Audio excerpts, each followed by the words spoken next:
Boy ya, bukan karena saya pelaku nikel, tapi saya sudah coba beberapa EV dan pilihan saya jatuh ke NMC.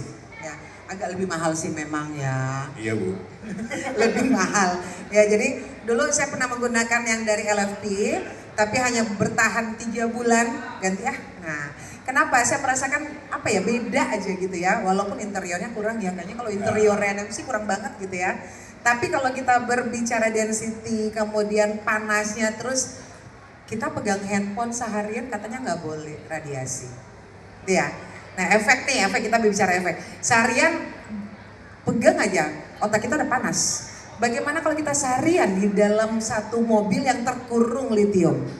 Nah itu mungkin salah satu faktor risiko, bukan mengecilkan LFP ya, tapi riset yang dilakukan kalau baterai NMC aman-aman aja sih, ya kan? Kalau kita misalnya 4-5 jam terkurung macet gitu kan, nah itu baterai NMC paling oke.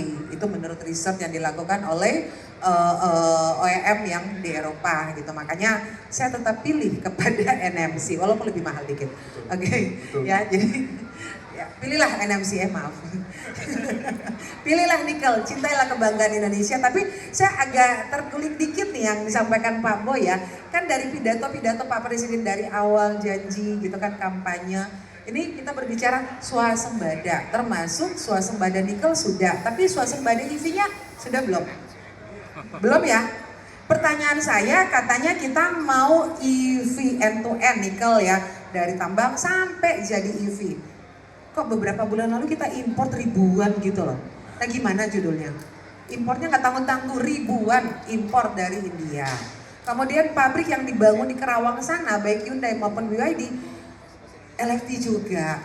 Kok nikelnya belum terbangun, gimana Pak Boy? Nah itu kita juga, saya bicara dari ini sebagai masyarakat lah Ibu ya. Gitu. Kami sebagai juga, user lah. Sebagai user lah. Tidak dipungkiri bahwa masyarakat kita juga senang yang harganya miring gitu kan Bu. Cari murah. Yes. Biar gimana kan gini Bu, saya setuju bahwa memang dengan menggunakan NMC memang pastinya lebih nyaman lah, kita juga lebih long range dan long range dan lebih aman lah kita bisa.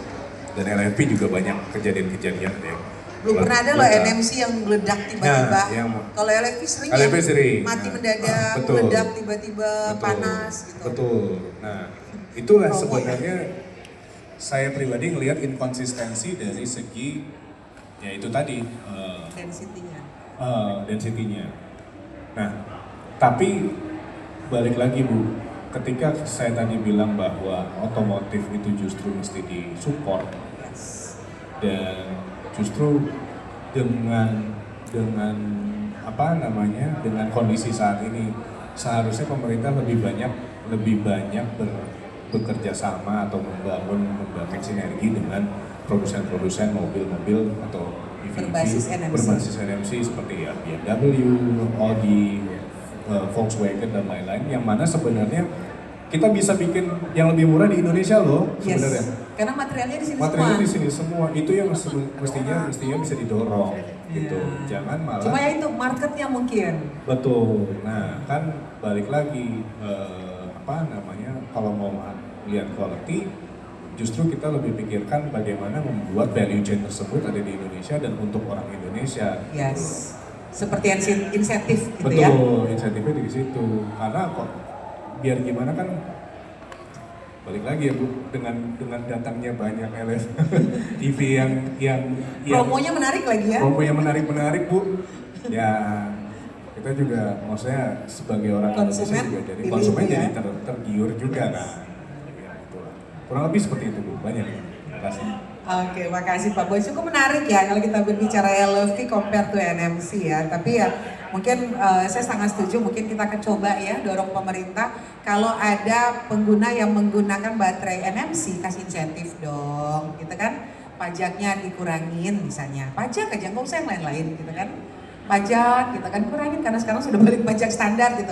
Jangan disamakan pajak NMC dengan LFP, mungkin itu salah satu faktor ya yang bisa menentukan. Dan yang kedua, perbanyak charging. Nah itu sih. Ya kan, karena ngapain beli NMC, beli baterai EV kalau charging aduh susah banget. banget gitu, apalagi ngantrinya panjang gitu kan. Oke, nah sekarang